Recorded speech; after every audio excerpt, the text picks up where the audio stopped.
Family and fellow soldiers, I'm the professor, and this is the moment of truth. Now, hands up who didn't see this one coming. Lizzo, who has always been a paragon of class and virtue and modesty, is being sued by her former dancers and being accused of all kinds of sexual harassment and sick behavior that she allegedly pressured them into doing.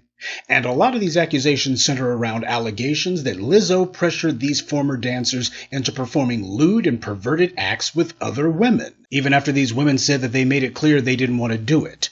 Lizzo is a woman who has made a career, such as it is, out of public displays of vulgarity and then thinks that it's cute afterwards. She's a woman who, when called out on her behavior, becomes more belligerent. She lives to shock people, that's her reputation, and it's one that the white media has gladly indulged, all the while praising her and running this fraud that they're doing it because she's some sort of body positivity icon. See, they don't do this with white women. You got some morbidly obese white woman, they're not going to be out there glorifying that, especially not acting the way that Lizzo does. This is the shield the white media has been hiding behind as their alleged justification for why they heap praise on her and treat her sickening behavior as just being flamboyant and edgy, same way they did with Dennis Rodman back in the day, and the same way that they do with Billy Porter and Lil Nas X today. Now, while these accusations against Lizzo have yet to be litigated, a lot of people already believe the allegations off top.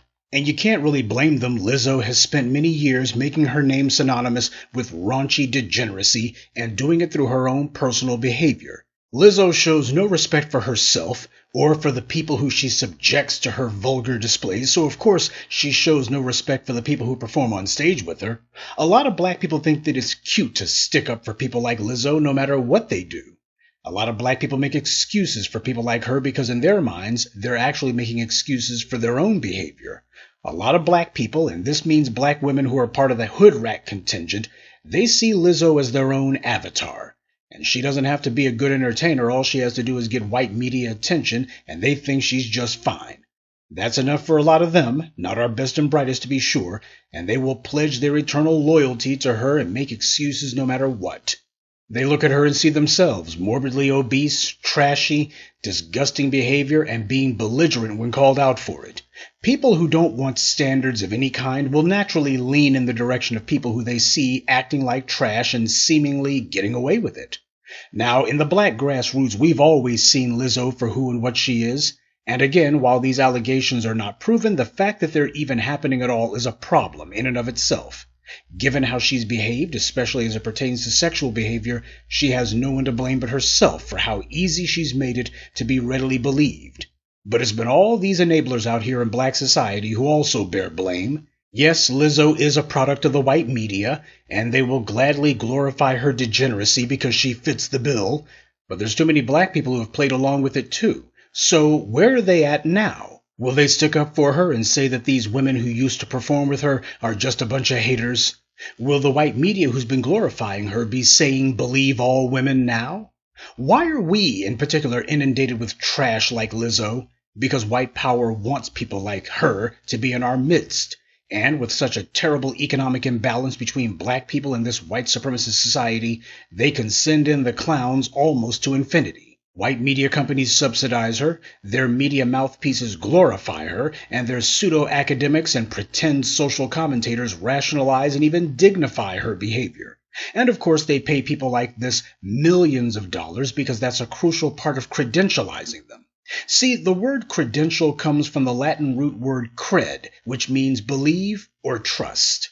Now, for white power to give someone credentials happens in a number of different ways. When it comes to bootlicks who are supposed to be experts or otherwise taken seriously when they speak on issues, white supremacy will give them a little old degree, which even the people who gave the degree to them don't take seriously. Thomas Sowell is a good example of a useful idiot with a useless degree.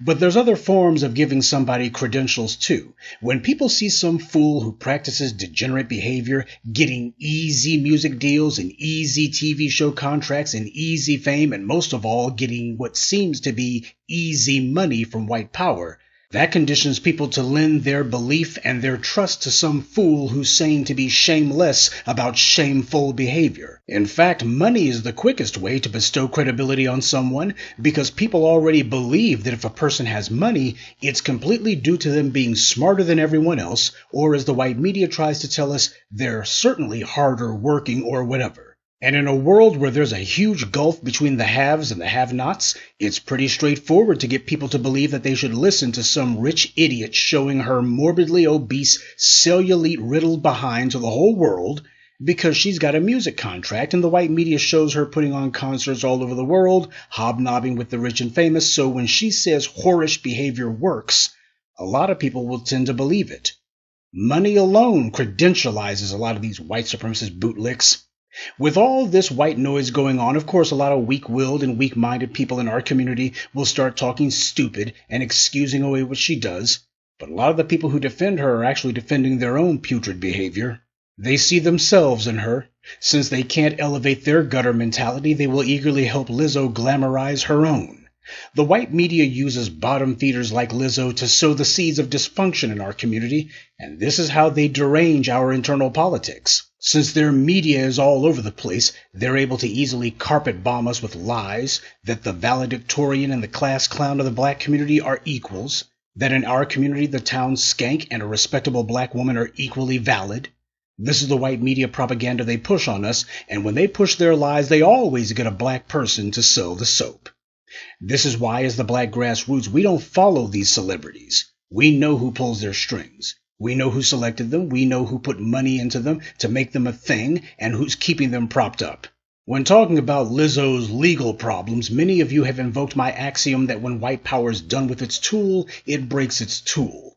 And while I'm sure that at some point they'll be putting this pachyderm out to pasture, I don't think it's happening now. Though for the sake of argument, even if it is, it wouldn't make much difference. White power doesn't mind if some bootlick winds up getting taken down before they've quite gotten through having their jollies at the bootlick's expense. Sadly, there's plenty more where Lizzo came from. We seem to have no shortage of self-serving sellouts who will gladly sell their souls for a song. Though for today, it is nice to see Lizzo getting dragged. And I'm sure I speak for everyone when I say, it's about damn time.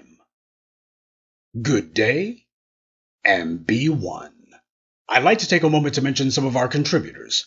Eric Bailey, Eve, Sherman Marshall, Yolanda Sapp, and Jarvis Addison. Salute to them and thank you to everyone for listening, liking, and sharing this message. Black empowerment only exists because of you.